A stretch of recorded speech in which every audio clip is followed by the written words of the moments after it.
Sekarang saya mau cerita sebuah kisah seram. Kisah ini terjadi di tahun 2002. Kisah ini terjadinya di sebuah kantor di Jalan Juanda 3. Oke, sekarang kita mulai ya. Kantor saya ini sebuah ruko berlantai 5, dan kantor kami berada di lantai 2 ruko tersebut. Lantai 3 dan 4 digunakan sebagai gudang untuk berkas-berkas kantor, sedangkan lantai 5 kosong. Hanya berisi furnitur kantor yang sudah tidak terpakai. Lantai 1 dulu bekas digunakan sebagai bank, tapi waktu itu sudah kosong, jadi dipakai sebagai tempat parkir motor. Kantor kami di lantai 2 terdiri dari 3 ruangan, di mana untuk menghubungkan setiap ruangan ada lorong-lorong yang harus kami lewati. Sementara kamar mandi terletak di paling ujung lorong tersebut. Kejadian aneh pertama dialami oleh teman saya sendiri. Saat itu siang hari, dan kebetulan karena kami semua sangat sibuk, suasana kantor jadi agak sepi. Karena kami semua sedang asik bekerja. Teman saya ini wanita. Mungkin karena ingin buang air kecil, ia kemudian keluar dari ruangannya. Dia kemudian berjalan sepanjang lorong ke kamar kecil di ujung lorong tersebut. Memang kami sering merasakan kalau lewat lorong tersebut ada sedikit perasaan aneh. Tapi biasanya kami abaikan perasaan tersebut dan memberanikan diri untuk menuju kamar kecil tersebut. Teman saya ini seperti biasa menuju kamar kecil tersebut dengan perasaan agak seram. Masuk ke kamar kecil tersebut tidak ada apa-apa yang membaik. Kemudian selesai buang air kecil, dia mencuci muka di wastafel yang ada di dalam kamar kecil tersebut. Seperti biasa, dia mencuci muka dengan menunduk dan membasahi mukanya dengan air di wastafel tersebut. Saat mencuci muka, dia sendiri sudah merasa ada sesuatu yang aneh. Dan benar saja, saat wajahnya sedang basah dengan air, dia sempat membuka mata sedikit dan melihat ke samping. Tiba-tiba, dia melihat di sampingnya ada rambut wanita panjang. Spontan dia menjerit. Kami semua sampai berhamburan dari ruang kerja kami, melihat dia yang sedang ketakutan. Kejadian lainnya juga tidak kalah seram. Saat itu kami semua sudah pulang, dan hari itu hujan sangat lebat. Kantor tersebut dijaga oleh 2 orang satpam. Salah seorang satpam melihat bahwa jendela ruko di lantai 5 terbuka. Karena hujan hari itu sangat lebat, satpam ini takut air hujan masuk dan membasahi lantai ruko. Akhirnya, Pak Satpam berinisiatif naik ke lantai 5 untuk menutup jendela tersebut. Saat sampai di lantai 2, tempat kami bekerja, dia melihat lampu di dalam masih menyala. Lantai 2 ini dikunci dengan sebuah pintu yang ada kaca kecil di tengah. Biasanya, saat kalian pulang kerja, semua lampu dan AC sudah pasti kalian matikan semua. Pak Satpam merasa aneh. Kenapa lampu ruang lantai 2 kok menyala?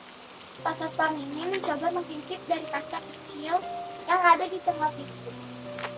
Dan apa yang kemudian dilihatnya membuat bulu kuduk kami semua berdiri saat dia cerita keesokan harinya. Teman-teman tahu apa yang Pak Satpam lihat saat itu? Dia melihat sesosok perempuan berpakaian serba putih dengan rambut yang panjang, sedang duduk di meja mesin tip. Dia bermain-main dengan listrik tersebut. Dan saat Pak Satpam itu melihat ke arah dalam, sosok perempuan itu kemudian menoleh dan tersenyum ke arah Pak Satpam.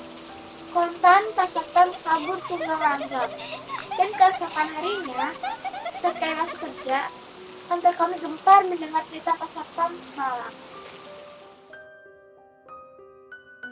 Menurut orang-orang lama yang mengenal kantor ini, konon katanya memang kantor kami ini terkenal angker. Saya sendiri juga, karena ruangan saya dekat dengan ruang bos. Saya sering mendengar toilet di kamar kecil ruangan bos seperti ada yang menyiram sendiri. Bos saya ini jarang ada di kantor, dan saya seruangan dengan 2 orang marketing yang kalau sudah jam 10 pagi, mereka semua keluar kantor. Jadi praktis, saya sering berada sendiri di ruangan. Jadi saya tahu tidak mungkin ada yang menyiram toilet di ruangan bos. Kejadian terakhir dan puncaknya dialami oleh operator dan customer service kantor kami. Saat itu, katanya dia sedang punya masalah Tapi kami pikir biasa, anak-anak muda paling masalahnya tentang pacaran. Operator kami ini masih muda, berumur kurang lebih 19-20 tahun saat itu. Cantik dan sering digoda oleh pekerja dari kantor sebelah. Siang itu, saat kami sedang bekerja, tiba-tiba dia menjerit histeris. Spontan kami semua kembali berhamburan melihat apa yang sedang terjadi dengan dia. Di situ kami melihat dia terus-menerus menangis dan menjerit sejadi-jadinya. Saat kami semua berkerumun, tiba-tiba dia lari ke arah luar. Dan karena ada tangga, dia kemudian terjatuh dan terguling dari tangga lantai 2 ke lantai 1. Kami semua mengejar dia, tapi dia sepertinya tidak merasa sakit. Setelah terguling, dia kemudian langsung bangun dan lari ke pojok ruangan lantai 1. Matanya menatap nanar ke halaman belakang kantor kami yang saat itu masih dipenuhi semak dan alang-alang. Ketika kami hampiri dia hanya meringkuk di pojok ruangan itu, sambil menunjuk-nunjuk ke halaman belakang. Tak lama, dia menjerit lagi dan pingsan. Kali ini yang geger bukan cuma kantor kami, tapi kantor-kantor sekitar kami juga ramai melihat ada apa yang terjadi di kantor kami. Entah siapa yang mengambil inisiatif, tiba-tiba datang PRT dan membawa si operator kami ini ke dalam ruangan. Entah apa yang dilakukan mereka, tapi katanya didoakan oleh mereka. Saya hanya mendengar operator ini menjerit berkali-kali. Kemudian, keesokan harinya saat kami kembali bekerja, operator ini tidak masuk dan izin sampai 3 hari. Lalu saat dia kembali masuk, katanya dia saat itu melihat sesosok hitam berdiri di depannya. Kemudian tiba-tiba dia tidak sadarkan diri. Sejak saat itu, dia tidak mau tinggal sendiri dan seringkali turun keluar ke tempat pas satpam kalau kantor sedang sepi. Ya, itulah kejadian seram yang terjadi di kantor kami. Tak berapa lama di kantor tersebut, akhirnya kami pun pindah.